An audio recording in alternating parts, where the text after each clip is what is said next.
মানে কৃষকরা যে বলছে আছে পর্যাপ্ত ডিজেল পাচ্ছে না তারা, এই কারণে তাদের এই ধান কর্তনে কিছুটা বিলম্ব হচ্ছে। ডিজেল পাচ্ছে না এটা আপনার কাছে আমি শুনলাম, কিন্তু আমি তো ডিজেল পাচ্ছে না। না না পাইতেছে হারভেস্টারের সংখ্যা কম, ডিজেলের সংখ্যা কম। না না পর্যাপ্ত পাচ্ছে না কি আবার পাইতেছে না 50 লিটার পাচ্ছে না। 50 লিটার পাচ্ছে। 100 লিটার 100 লিটার পাচ্ছে। প্রথমত হচ্ছে আমার কাছে আমার বিএনপি নেতৃবৃন্দ বা জেনারেশন পাওয়া যাচ্ছে, যদি না পাওয়া যায় থাকে সেটা আমরা ব্যবস্থা করবো। এটার দায়িত্ব আমাদের সরকারের, এবং আমরা সরকারের জনগণের জনপ্রতিনিধি হিসেবে আমাদের দায়িত্ব। এবং আমি টিএনওকে জিজ্ঞেস করেছি, উনি বলেছেন সবাইকে পর্যাপ্ত পরিমাণ 100 লিটার করে দেওয়া হচ্ছে। প্রয়োজনে বেশি লাগলে আমি ডিসির সাথে কথা বলেছি, আরও বেশি দেওয়া হবে। আরেকটা বিষয়, ধানের দাম পাচ্ছে না সঠিক কৃষকরা। এটা তো আসলে ধানের ডিমান্ড অ্যান্ড সাপ্লাইয়ের উপর দামটা নির্ভর করে।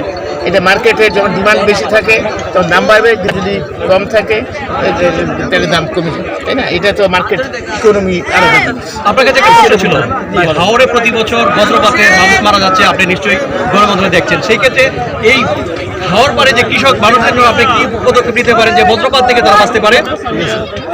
এখানে এই যে টিএনও মহোদয় বললেন বজ্রের সঙ্গে, তাছাড়া আমরা অ্যাডভাইস করছি বড় বড় তাল গাছ লাগানো। তাল গাছ হচ্ছে প্রাকৃতিকভাবে এটাকে প্রোটেক্ট করে, এবং সেই তাল গাছের জন্য আমরা উদ্যোগ নিয়েছি। বন মন্ত্রণালয়ের সাথে কথা বলতেছি আমরা। এই তো সরকার মাত্র 1.5 মাস 2 মাস হলো সরকার গঠন করছে। আমরা বিভিন্ন জায়গায় বড় বড় তাল গাছ লাগবো, বজ্র সঠিক করবো। যতগুলো বৈজ্ঞানিক পদক্ষেপ আছে এবং আপনার প্রচলিত পদক্ষেপ সবগুলো ইনশাল্লাহ তারা নিবে। আর